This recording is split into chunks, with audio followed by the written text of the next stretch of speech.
I endured a very violent FBI SWAT team raid on my home. Screaming at the top of their lungs were 20 officers in tactical gear with huge weapons pointed at my chest with the red laser sight beam lights, like on my chest from 6 feet away. They broke my door down with a battering ram. It was unbelievable. Jim Brewer. Jim Brewer. Jim Brewer. Jim Brewer. Jim Breuer. Hey, this is Jim Brewer.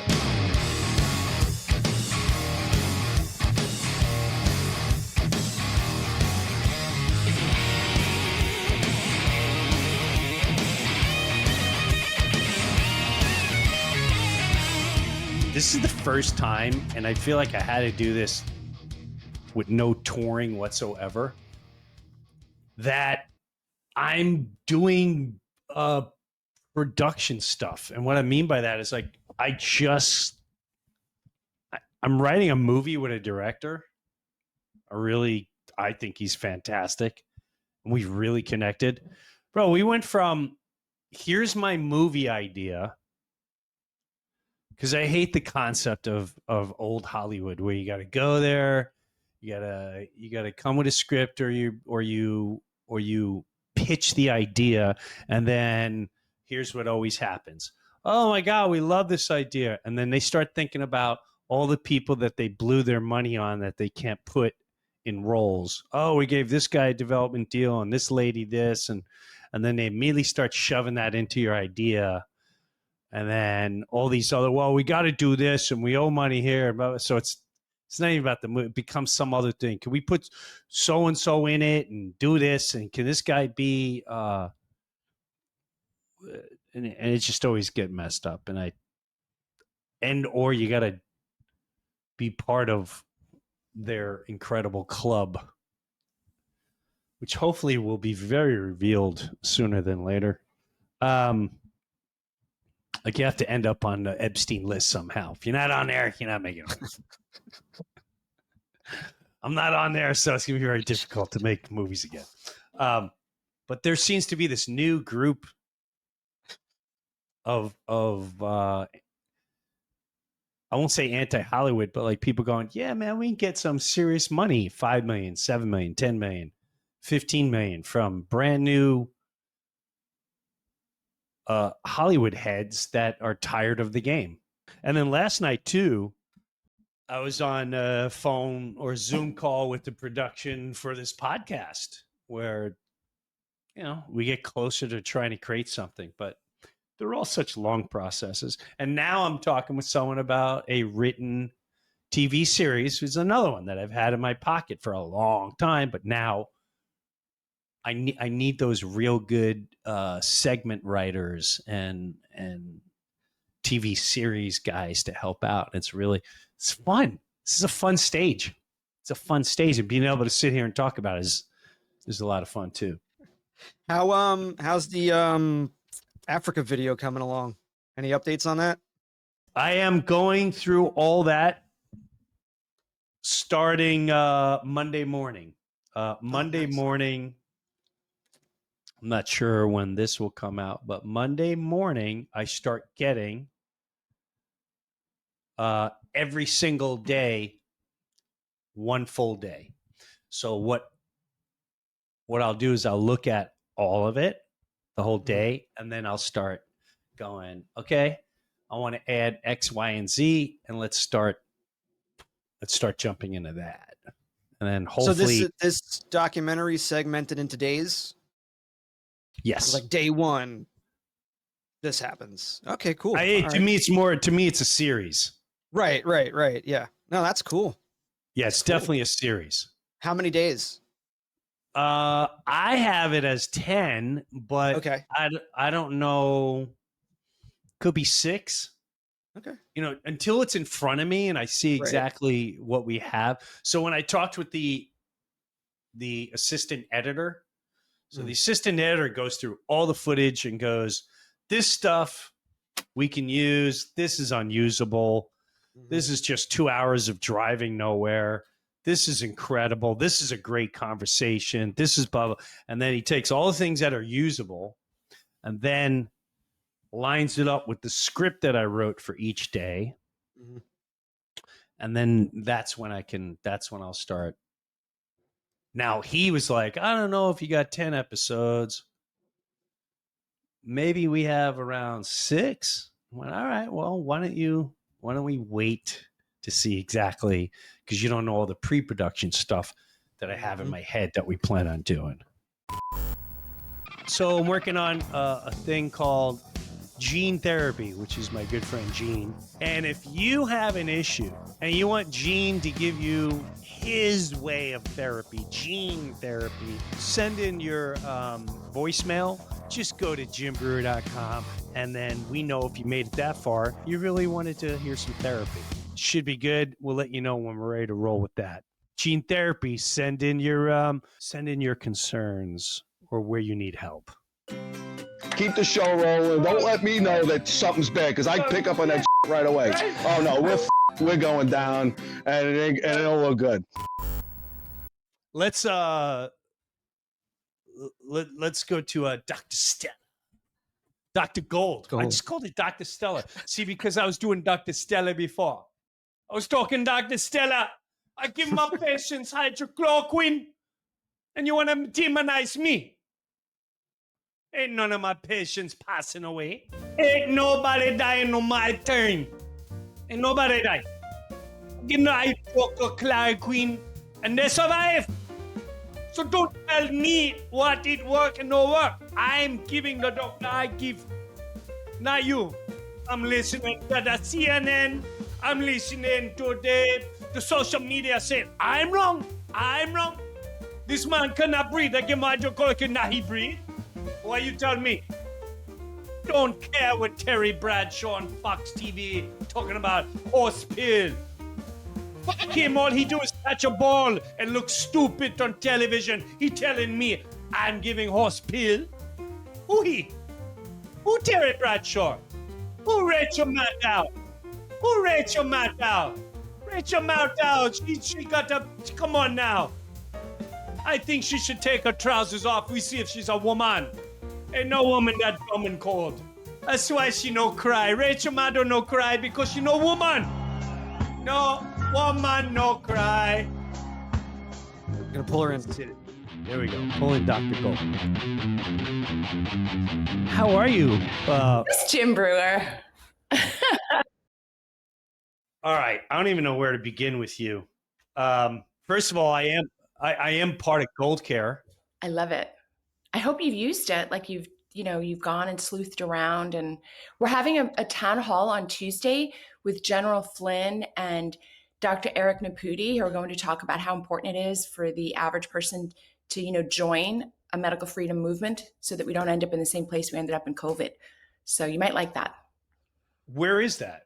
It's Zoom. We do a medical town hall once a month. It's a big event. Thousands of people show up, and, we want people just to be educated. They're very, very good. We did one on Ozempic. We did one on alternative cancer treatments. We did the childhood vaccines, all vaccines. This is the place for medical truth, Jim. Well, yeah, so there's a lot to get into here. So explain people too what the GoldCare is. Okay. Like I'm part of GoldCare. So but explain to everyone what it actually is. Okay, so starting in 2020, I just started pushing back on the medical propaganda. During COVID, we saw that the government and the media was lying to us. And, that led to me becoming essentially a whistleblower against the government. But as the year— I remember that. Yeah, I mean, I don't know if you actually saw it in real time because we were taken down by big tech, but we doctors, Dr. Stella, we were standing at the steps of the Supreme Court. There was Dr. Joseph Ladapo, who became the future Surgeon General of Florida. There's a lot of people who were really fierce in the freedom fight who I was standing with. We all found each other on social. And that became America's Frontline Doctors. And we pushed back, and we were fighting back mostly against the mandates. And, I do think we played a role in making sure that we never had vaccine passports in our country, which was my number one goal. Just to remind people, in addition to being a doctor, I'm a lawyer. So I've got kind of this crazy backstory that gave me expertise in observing the tyranny and the fascism and the illegality of what was trying to happen. But the problem for the average person, is, they learned that they couldn't trust their doctor. And this is pretty concerning for the average person. I mean, this really touches on your life. This is not theoretical. This is, we used to 80% of people loved their doctors, and now it's more like 20% of people love their doctors. And so we had to build something new. So I gathered a lot of the independent doctors, and we built GoldCare.com, which is a medical information freedom platform. And people can come, they join. It's very, as you know, very inexpensive to join. And that's because, in fact, it's $10 a month. So let's be clear. If you can afford a cup of coffee, you can afford to join. And for that, you get all of this included education. You get these medical town halls I mentioned, and classes. We do multiple classes per week. We have a library of the classes. You can watch them on demand on really almost any subject: holistic health, natural healing, nature's pharmacy, supplements, cancer treatments, ivermectin, hydroxychloroquine, vaccines, anything you need to get the straight skinny. That's goldcare.com. Then if you need to see an independent doctor who's not bought and paid for by big pharma, you can just make an appointment. So Right. that's it in a nutshell. And and it's also like an insurance type company, meaning because a lot of people pay insurance. I started hearing about, why do you pay health insurance? I'm like, well, because I got kids and I got this. Like, how many times you go to the doctor, or how many times have you, just like all insurance, you pay the what ifs. Yeah. But the amount of what ifs that I've been paying for so long, and then what always happens is, well, we can't really pay all of it because it seems like in 1999 you said you got a headache and you never had it checked out, so therefore it's connected with that, so we can't really. So there's always some horse that's getting in the way. Where this is basically, you pay out of pocket until you reach a certain amount, and then it's all shared. Exactly. So if I break my arm or whatever, I go to the hospital and it's costing me $18,000, I'll pay the first certain amount, and everything else is taken care of from that moment on, because it's a big shared pool, like a neighborhood. Yeah, listen, I've been an insider in this medical space for my entire life. My dad was a doctor. I know the drill. I know exactly how it works. I was board certified ER doctor for 20 plus years. I know the drill. Health insurance at this point in time is essentially a scam, because you need a financial safety net. I'm not advocating living without a financial safety net. Things do happen. Right. That used to be health insurance. That is no longer what health insurance is. Health insurance now is really a very expensive check that you write every month. The average payment is $2,000 for family of 4 every single month. They have tons of exclusions. And even worse, if the money doesn't bother you, which it should, is that you really don't have freedom. You can't go to the doctor you want, maybe the natural doctor, the alternative doctor. They always have exceptions and exclusions. They call it copay, they call it coinsurance. There's a deductible. It's just not what it seems. It's very rigged. And I'm going to shock you, Jim. I have not had health insurance more than 10 years because I always knew my whole career that it was kind of a rigged system. So if you're ready to let go of that, we'll show you how, GoldCare, how to do it less expensively with more freedom. So there's just a lot to it. And, I did this as a freedom movement. I don't want people ever again to give up their freedom because they were so afraid, because they were being pummeled with medical fear porn, right? So we need people to trust. We need them to get information. Bird flu. Remember how Newsom just declared an emergency in California for bird flu? We had a lot of our members from California were like, what's with bird flu? We're like, well, let's just do a town hall on bird flu. And that's what we did. We explained it. I don't believe anything anymore. Right. I always think, no matter, like, if they come up bird flu, my first instinct is, oh, okay, so we're rolling out a new vaccine, and some industry is pissed at another industry, so they connected with them so they could start killing all the chickens or killing all the eggs, so they can start pushing this whole agenda or whatever.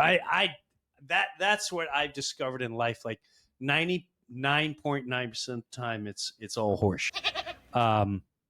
We walk people through. We walk people through. We give them the details, the facts. But yeah, you're not wrong. When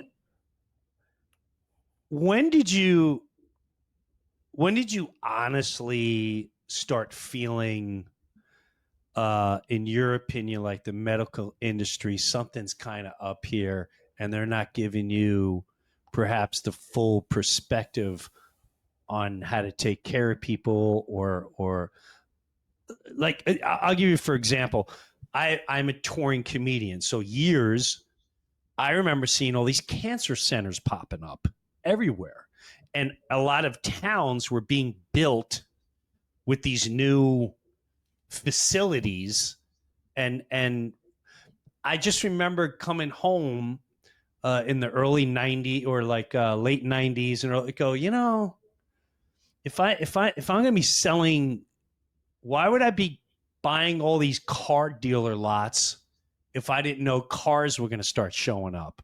And I took it as, how do they know this many people are going to be sick in the future? That why would you? Right. How do you predict how many people are getting cancer and all these other things? And they just started opening up everywhere. It's like, what is? Yeah. Did you notice anything? It doesn't have to be cancer or just the medical. I haven't talked to anyone in the medical industry that says, "Oh my God, it's amazing." Nobody. No. They all go, "It's rigged," or "It's fucked up," or "This is a scenario and I can't help my patient because of XYZ," or "I can't do physical therapy because they make it hard." It's just it's almost like the medical industry made life very difficult for its own workers. But I don't know that. I put a lot out there just now. Sorry. No, actually, I actually love the question. I think as a complete outsider like you were, you could see some things that me as an insider, I didn't see as clearly. What I saw as an insider was year after year, they made it more difficult to do the right thing for patients. One of the things in the ER was we started getting very protocolized. And one of the examples I use, if somebody came in with a fever, we had to run down a checklist, and the checklist always ended up with an antibiotic for the patient. But you don't always need an antibiotic for the patient. First of all, it could be viral. Second of all, the person could be overheated or dehydrated, just been in an outdoor environment. I mean, I worked in California. There's a lot of reasons why someone's temperature might be mildly elevated. But if the vital signs matched a certain, checkbox and you didn't give antibiotics, essentially you were dinged by your employer. So it became harder year after year to fight for your patient. And I just put my line in the sand, which was I wouldn't do treatment on a patient that I didn't agree with. But I did a lot of other things I didn't agree with. I would do a lot of testing, like I would do a lot of lab tests, I'd do a lot of x-rays, just because you couldn't fight everything. So I would say year after year, it got worse. And even if you don't think there's a nefarious reason, it was certainly a financial reason. People went to where the compensation was, and that contributed to all the cancer centers, the way Medicare structures its compensation, right? Big pharma influences Medicare payments. And that's part of the reason we don't see cheap solutions that work for cancer. There's a lot of evidence to show that cheap medicines like ivermectin and fenbendazole, mebendazole work for cancer, Laetrile, apricot seeds, right? You can't even do the research and the studies because it's all locked up with big pharma new treatments. So you're correct. And I also had the perspective as being the daughter of a doctor. So I've actually seen medicine my entire life. I used to go on rounds with my dad to the hospital and the nursing homes, and we had an office in our house, and he saw patients in the evenings and weekends. So I have known medicine my whole life, and it has changed dramatically, but it's been kind of a slow, drip, drip, drip. There was a pretty serious negative change with Obama, which is why I absolutely despised him. The Affordable Care Act was just the death knell of medicine. And the short answer is, like, we moved away from the doctor-patient relationship. Like, we're a human being who's gone to school for a lot of years, cares about you, and like only you. We've just moved so far away from that. Yes, I remember as a little boy. I remember my mom had a specific doctor, and we had him for years, and he was very straightforward. I don't think I was on medication anytime. Like if I got sick or whatever, he's like, make some soup. Exactly. It's gonna take a couple of days. Put some Vicks on your chest, or whatever. Yeah. Exactly. But that's so good advice. Like that was correct. Yes. It's only like Doc. Do you remember Doc Hollywood? Did you ever see Doc Hollywood? Yeah. So Doc, there's there's a scene in Doc Hollywood. It's Michael J. Fox years and years ago where he's the L.A. doctor and he's stuck in a little redneck town and a little kid was suffering, his stomach was killing him, blah blah blah, and he was ready to send him to the ER, blah blah blah. And the old doctor came out. He's like, "Hold on a minute."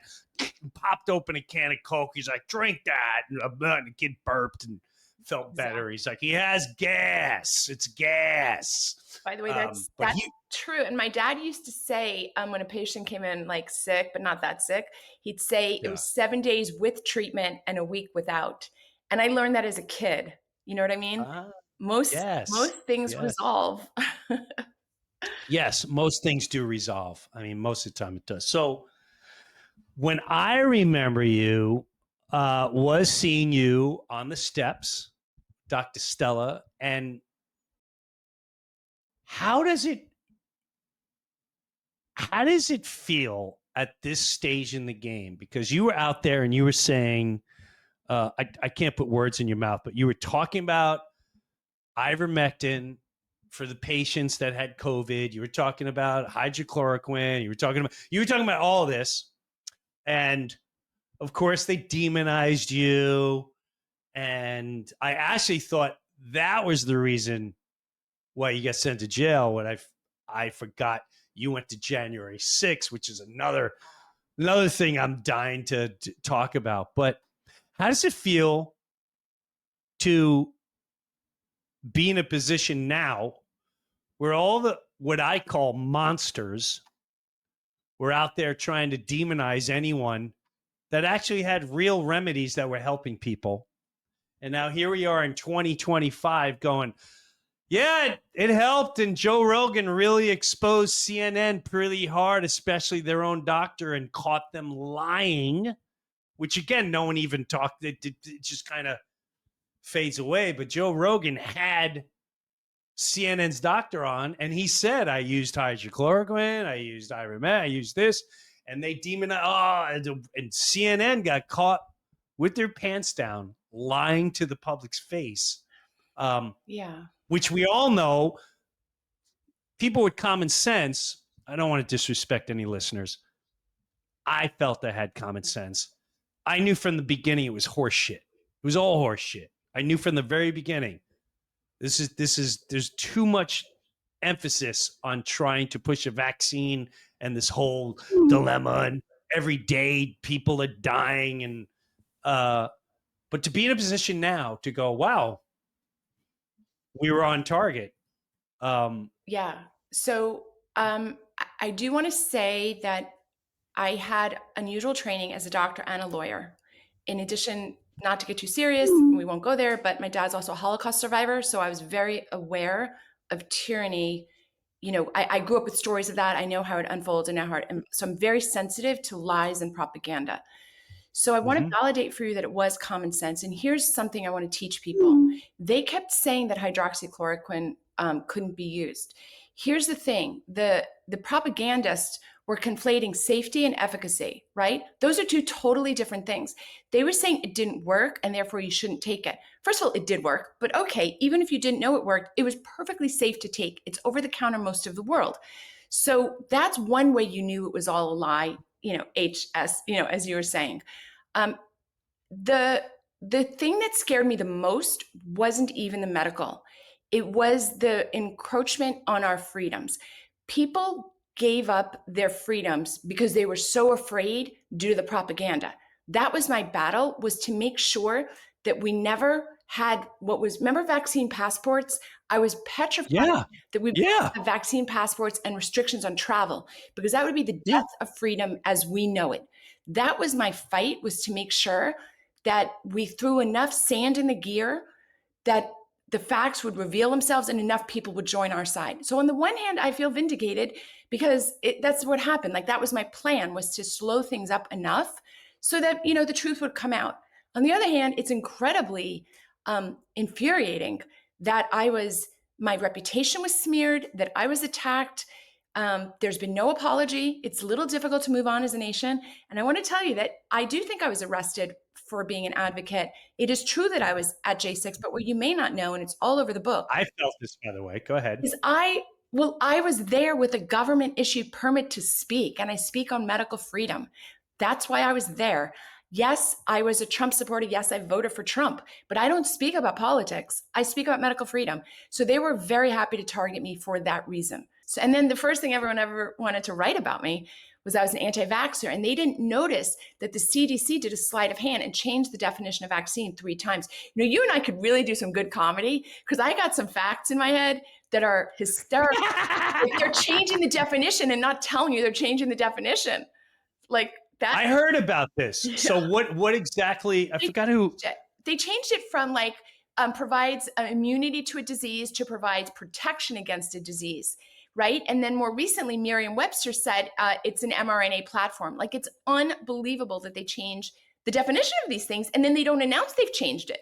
It's really, you know, provides immunity to a disease is a higher standard than protection from a disease. So maybe you don't care to take protection from a disease. Maybe if you get pneumonia, you don't feel like taking an antibiotic or you just want to wait it out, you know, rub Vicks on your chest, whatever. But like, it's Right. not a public health issue if you don't want to take a treatment. So when they changed it from preventing a disease to, you know, to treating a disease, that's a completely different discussion. You can't mandate a treatment. So they just changed the definitions. They don't announce it, you know, and it would make very good comedy, I'll tell you. Oh, I'll send it to it you. makes good. I'll send it. Please do. I'd love to see that. They changed it in 19 and 20, and then again like in 22. Yeah. It does blow my mind that people are still stuck in the world of this is what it's like. If their doctor comes to them and say, here's the protocol, you just go, well, that's what the doctor said. The trust that is put in a doctor is it's frightening, where you put your whole life on what you think this person is, not knowing this person may have an agenda that's completely way off the charts that you would ever imagine. I just say that it's really hard for the average patient because a lot of people, they've seen it now. They've seen the scam. They get it. They saw the doctor Yes. do the right thing. But still in their relationship with their doctor, they are not being told how their doctor is being paid. They just don't know. So they don't put together that their doctor's working for the insurance company. So sometimes it works out for you, great. Other times it doesn't, right? So if you had Medicare and you had COVID and you went into the hospital, you got remdesivir and you didn't get ivermectin, which often killed you. But you didn't know that the hospitals were financially incentivized to do that treatment. So you actually don't know. And frankly, sometimes often the doctor doesn't know, or the doctor's not appreciating it. Here's another example. Pediatricians can't even have their practice essentially if they don't comply with the CDC vaccine schedule. It's about 50% of the income that comes into a pediatrician's office. That's amazing. So think about it from a very common sense. And honestly, from a comedian's perspective, would your grandmother have gone to the doctor for a well baby visit? What's a well baby visit? I mean, your grandmother would have laughed her head off. She's like, I don't need to go to the doctor to say my kid's well. So the well baby visits, the well child visits, which I complied with too in my career, are really proxies just to get your shots in. The doctors themselves often, I think, don't quite realize that they're widgets in the machine. Right. And that's what I would imagine. Like there's this whole, I noticed that too, like how many people started going into nursing school and the medical industry over the last 20 years, which I found odd too. And I don't know if it's true or just, I remember years, even as being younger, the protocol was like, no matter what they wanted you to do in the future, like, years ago, it was like, you're going to go to college and then you graduate and you join this organization. And it was business people, salespeople. And then corporate, you join a corporation. I feel like the medical industry had that as well. You're going to you join the medical industry. But I always often wondered if learning anything, you're only learning what they want you to know, what that program, whoever writes the program, whoever writes the protocol, whoever writes the so-called education, you're only going to see that, especially if it's funded. Another thing I started discovering is like how many medical schools, where they get their funding? Are they from regular people, or is it government who definitely gets kickbacks from big pharmaceuticals? So then you wonder, well, who's really running these shows? You actually raise a really interesting angle. So the difference in the 70s, 80s, people would go to work and they're working for different companies, and the companies are sort of telling them what to do. It's in the company's best interest. But there were many, many, many, many companies. In medicine, everyone ultimately is kind of answering to the same protocol. So there's very little competition. That's one thing. It's very corporate, but it's only one corporation. And the corporation is dictated by Medicare policies. Even the private insurances follow Medicare rules.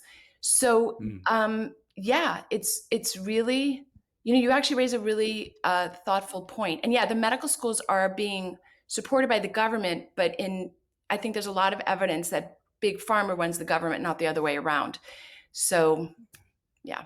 Yes, without a doubt. I don't think, that's another whole conversation. But I remember a brother-in-law years ago, was his sister, who lives in Germany, had cancer. I think she had on in her neck, wherever she had cancer. And I remember years ago, this is probably during the Obama days, somewhere around there, maybe even before that.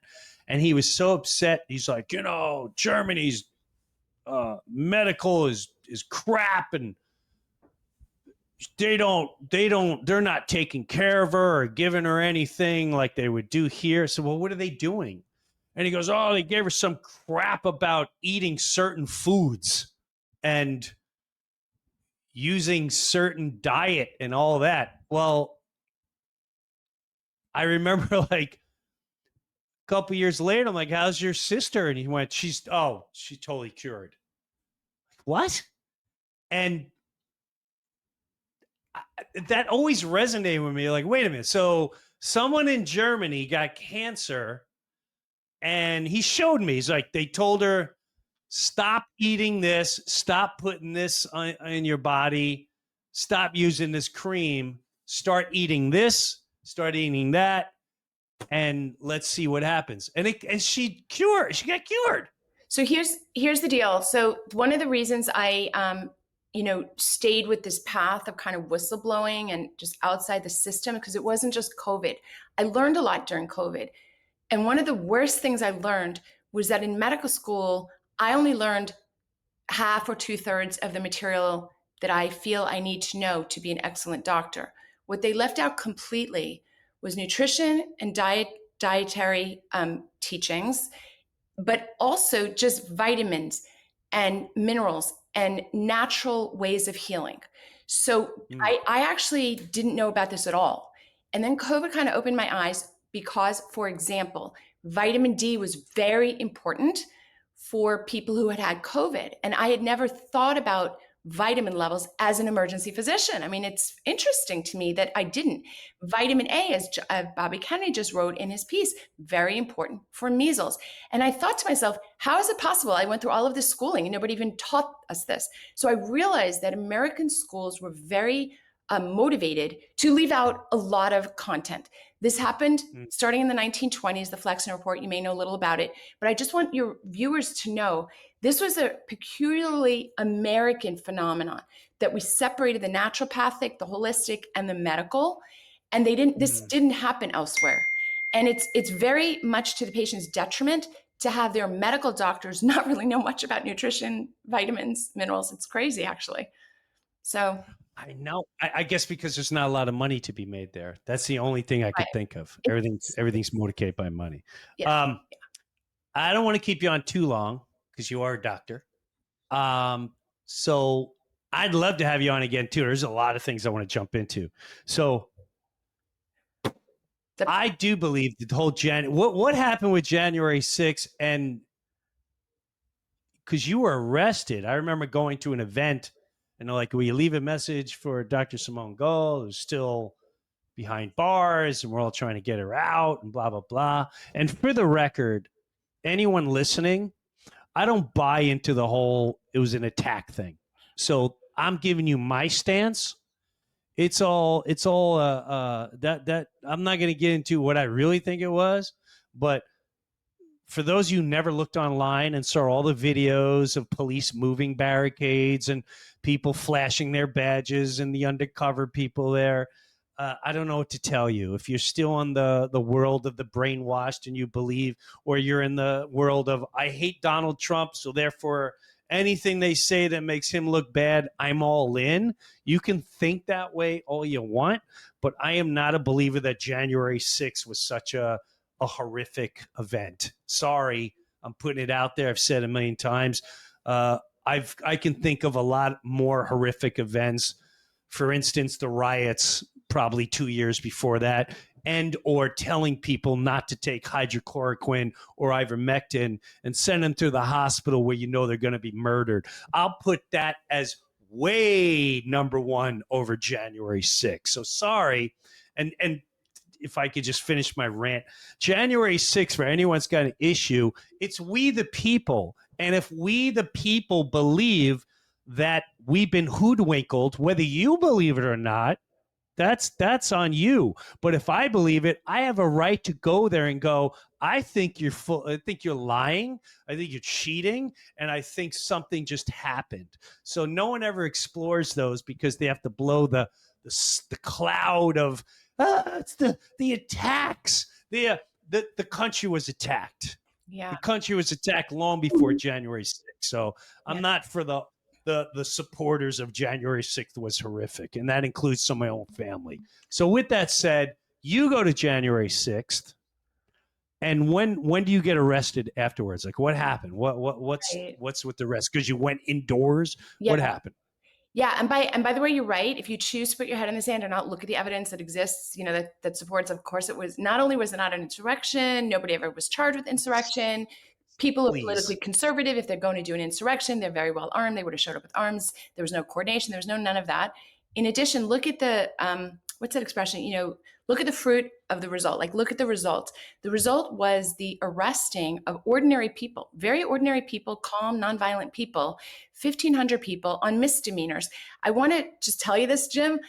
There were people being arrested on January 17th, 2025 on misdemeanors. And for whoever doesn't believe me, you can go right now to the Twitter page of FBI Washington Field Office, FBI WFO, and scroll back to January 17th, 2025, and you will see all the people they arrested 3 days before Trump took office on misdemeanors more than 4 years after the event.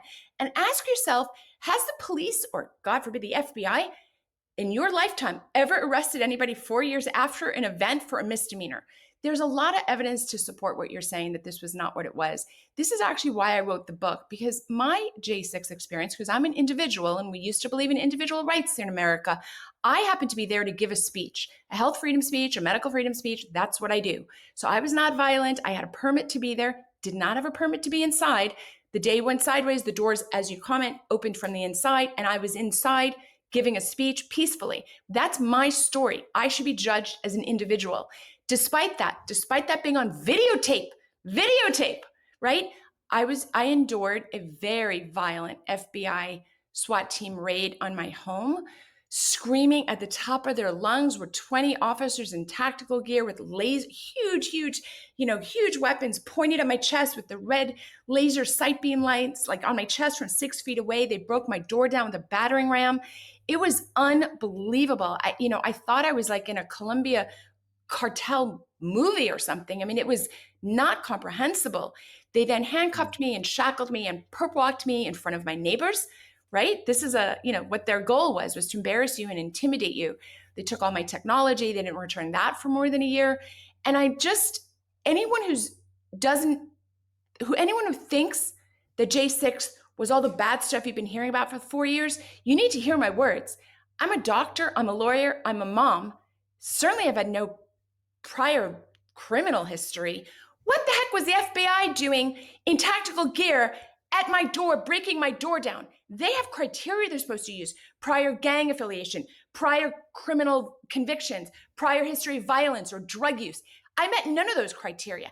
The FBI, under orders from Merrick Garland and the Department of Justice, did this to the ordinary American citizen. They arrested grandmothers like this. They arrested people who are outside praying doing this, and they arrested me almost certainly because I speak out against the government on medical freedom issues.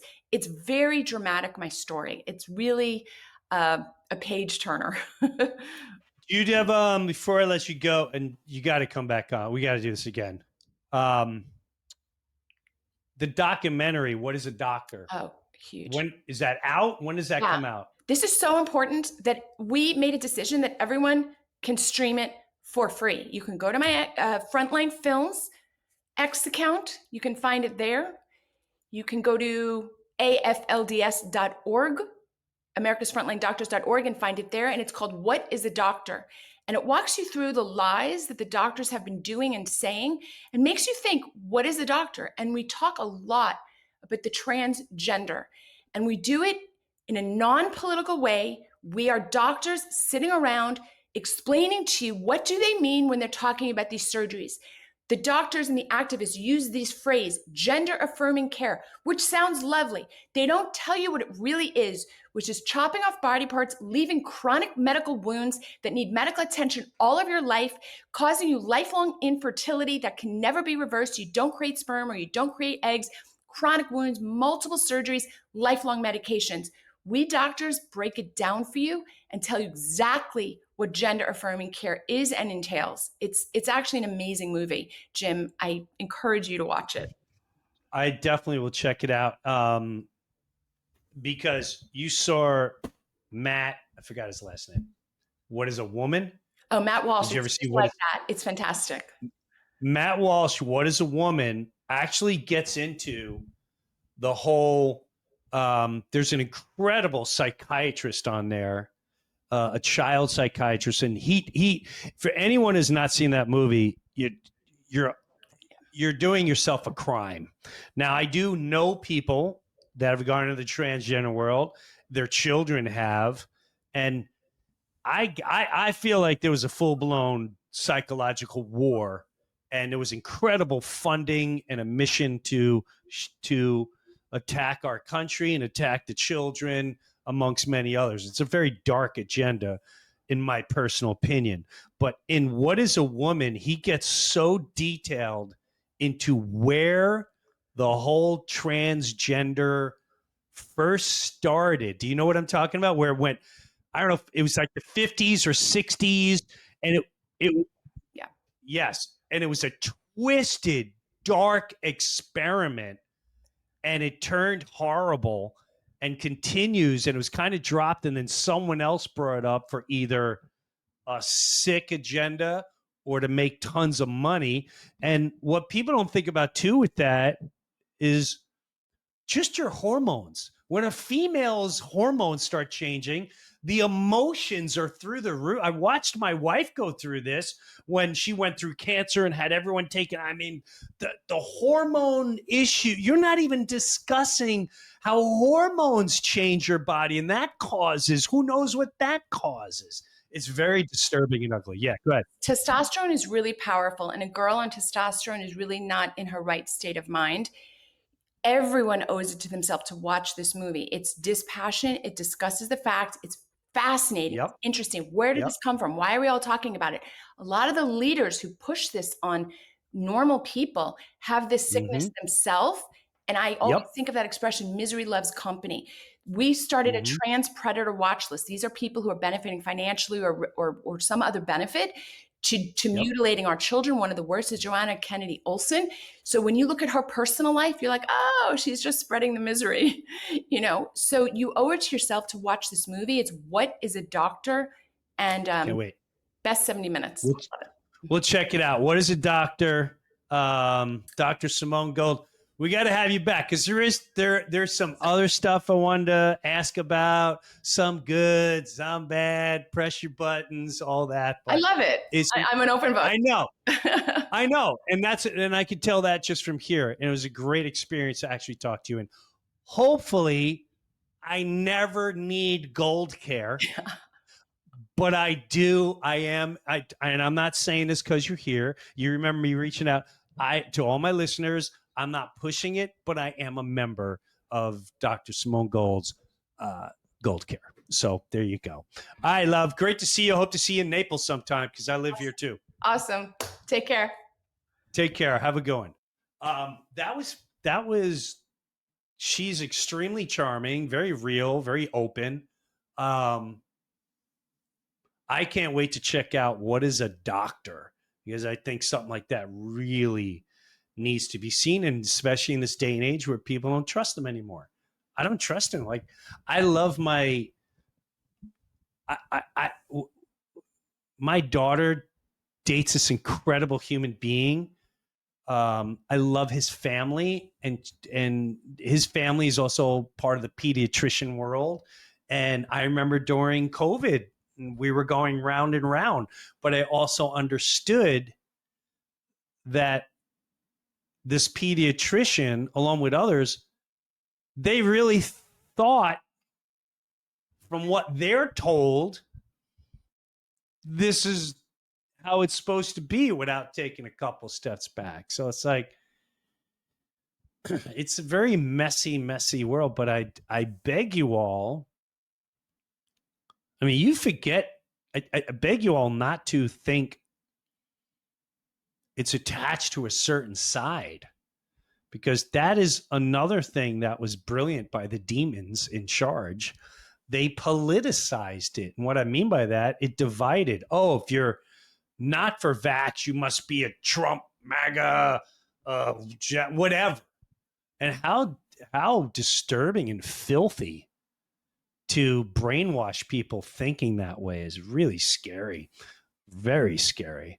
I truly feel, with the help, I mean, that Joe Rogan moment was one of the most revolutionary moments in history, if you ask me, without a doubt, of having that CNN doctor. So whenever anyone even tries to bring anything up, and they're like CNN, I'm like, why would you still listen to any network that blatantly lied to you about health? They blatantly lied to your face about health. And when I dig even deeper, the fact that they kept people from taking treatments, or they shamed you into only doing theirs, is one of the most vile, disgusting, disturbing displays in all of humanity that still exists. And everyone's going to pretend it just kind of went by, and we're not going to acknowledge it and say sorry. It's a very disturbing time in history, and continues to be. It continues to be, where we should be at a stage in life where we question just question. There's nothing wrong with questioning. But if you're going to blindly go into whatever the news is telling you, whatever an entire group is trying to shove down your throat, by just shutting your eyes and going, oh, okay, that's on you. That's on you. But no longer can you have control to enforce that anymore, because too many of us is woken. We see it for what it's worth. There was some things with Dr. Simone Gold I did want to get into. There's I think there's a lawsuit impending. There's good things, and there's other things, blah blah blah. But I do remember, and I'm always very very. See, if you go on her site, you'll think like, oh my God, she's terrible. She's a this, she's a right winger, she's a blah blah blah. People need to understand, people writing Wikipedia and writing things about others, that is their opinion. That's their control of controlling your thought process.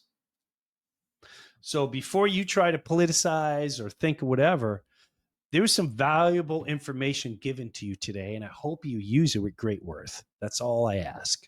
Same as me. That's all we can do. I want to thank Dr. Simone Gold. What is a doctor? It's on her homepage. And it looks like, let's see, Mike will put it up. AFLDS.org. It's right there. So great time today. I wish you all the best, all that good jazz. And we'll catch you next time on the Breuniverse. Do yourself a favor. Be kind to yourself. Get off some social media. Don't get into the whole political madness that they're shoving down your throat. It's all a horse and pony show. It really is.